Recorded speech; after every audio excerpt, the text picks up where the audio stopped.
Bismillahirrahmanirrahim. Assalamualaikum warahmatullahi wabarakatuh. Salam warahmatullahi.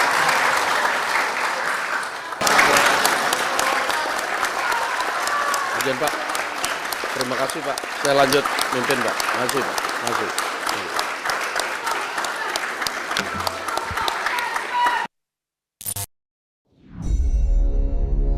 Apakah kesejahteraan adalah alasan hakim terpancing untuk tak berlaku adil dalam pengadilan? Terpancing menjual belikan putusan dalam persidangan, sehingga tak sedikit berita viral yang isinya adalah putusan-putusan hukum yang kontroversial. Salah satunya adalah kasus penghilangan nyawa yang didakwakan kepada Ronald Tanur. Namun hakim memutuskan anak anggota DPR ini tidak bersalah, bahkan bebas. Padahal bukti-bukti rekaman videonya lengkap. Soal isu kesejahteraan membuat kelompok hakim se-Indonesia mengajukan cuti massal bersama. Aksi tersebut dilakukan sebagai gerakan solidaritas bersama terkait kesejahteraan hidup hakim yang dinilai tidak lagi diperhatikan. Isu kesejahteraan hakim itu kemudian mendorong solidaritas hakim Indonesia melakukan pertemuan dengan pimpinan DPR RI di Senayan pada Selasa 8 Oktober 2024 lalu. Mereka menyampaikan aspirasi terkait kesejahteraan hakim. Dalam pertemuan tersebut, para hakim meminta kepastian agar kesejahteraan mereka diperhatikan, agar mereka bisa hidup lebih layak, sehingga bisa fokus menjaga kualitas penegakan hukum di persidangan. Namun sepertinya anggota DPR yang hadir tidak bisa memberikan kepastian, mengingat kala itu pemerintahan Jokowi hanya tinggal menghitung hari sebelum diganti dengan Prabowo Subianto. Oleh sebab itu, Wakil Ketua DPR sekaligus Ketua Harian Gerindra, Sufmi Dasko Ahmad, langsung menelepon Presiden terpilih Prabowo Subianto untuk menyampaikan harapannya kepada para hakim. Pada saat itu, Prabowo berhasil mencuri perhatian. Seakan tiba-tiba hadir menjadi superhero yang menyelamatkan para hakim yang sedang kesulitan. Padahal kala itu Prabowo belum berstatus sebagai presiden. Saya belum pernah. Pak, ini dengan perwakilan hakim. Mohon izin bicara Pak. Ya, Bismillahirrahmanirrahim. Assalamualaikum warahmatullahi wabarakatuh. Salam warahmatullahi. Salam sejahtera kita sekalian. Shalom, Om Swastiastu. Saudara-saudara sekalian, saya diberitahu oleh Profesor Dasko bahwa ada pertemuan antara saudara-saudara perwakilan dari para hakim dengan pimpinan DPR. Saya memang menaruh perhatian yang sangat besar sudah sejak lama terhadap para hakim. Saya berpendapat bahwa yudikatif kita harus sangat kuat, dan karena itu dari dulu pendapat saya, saudara boleh cek di semua pidato saya, di berbagai juga tulisan saya, saudara bisa dipelajari rekam saya, rekam jejak ucapan-ucapan saya sangat berpendapat bahwa para hakim harus diperbaiki kualitas hidupnya, dan harus dijamin supaya para hakim itu sangat mandiri dan bisa menjalankan tugas sebagai hakim dengan sebaik-baiknya. Karena itu dari dulu rencana saya ingin memperbaiki remunerasi penghasilan para hakim supaya menjadi sangat baik gitu. Itu pandangan saya dari dulu. Dan Prabowo mengatakan akan memberikan kesejahteraan kepada para hakim. Selain itu, Prabowo menegaskan pemberian tersebut bukan merupakan janji saat kampanye, melainkan wujud perhatian Prabowo kepada para hakim. Prabowo meminta para hakim bersabar, menunggu tongkat estafet kepemimpinan.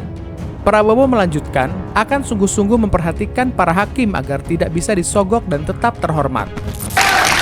Dan ini bukan janji karena kampanye sudah selesai, jadi saya tidak perlu janji-janji, tapi ini adalah keyakinan saya. Jadi saya minta para hakim sabar sebentar, ya kan? Begitu Saya memang menerima estafet, saya menerima mandat, dan saya menjalankan. Saya benar-benar akan memperhatikan para hakim, karena supaya negara kita bisa hilangkan korupsi, para hakim yang tidak boleh bisa disogok, para hakim yang tidak bisa dibeli, para hakim harus terhormat, para hakim harus mendapat perhatian dari negara, penghasilan yang memadai sehingga dia punya harga diri yang sangat tinggi dan dia tidak perlu untuk cari tambahan. Itulah tekad saya, itu keyakinan saya. Untuk itu saya mohon bantuan saudara-saudara. Marilah kita bersatu, kita benahi negara kita. Kita yakinkan semua orang, semua pihak, apalagi mereka yang menerima fasilitas dari negara, para pengusaha-pengusaha besar itu bisa bayar pajak, bayar kewajiban mereka dengan sebaik-baiknya. Kita semua harus bahu-membahu. Yang kuat bantu yang lemah, yang lemah kita harus bersatu. Jadi negara kita sama-sama akan bangkit, sama-sama akan makmur. Saya kira itu para hakim yang saya hormati, mohon sabar. Saya juga kaget saya mendengar kondisi kalian, tapi saya sudah merencanakan bagaimana kita memperbaiki kondisi kalian. Saya kira itu dulu sementara, ya, saudara-saudara. Pada saatnya nanti saya bisa minta waktu untuk saya bisa mungkin tetap muka dan bicara langsung sama saudara-saudara. Tadi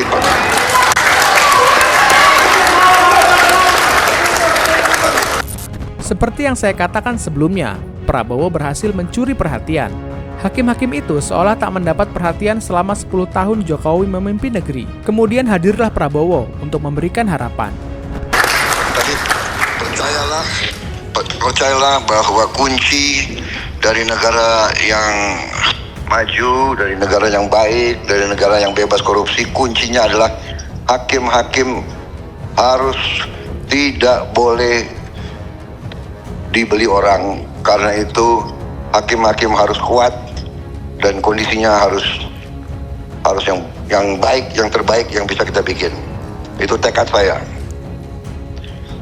Sampai saya mengatakan apa yang saya pelajari dari luar negeri itu dari segi protokol kenegaraan, Lord Chief Justice dari Inggris itu berjalan langsung di belakang kepala negara, di belakang raja. Jadi di depan Perdana Menteri. Berarti itulah demikian pentingnya mereka memandang yudikatif. Jadi demikianlah, marilah kita sama-sama memperbaiki negara kita.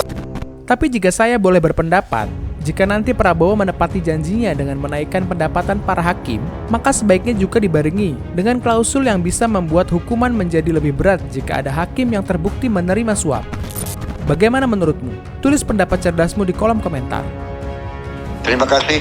Wassalamualaikum warahmatullahi wabarakatuh. Pak.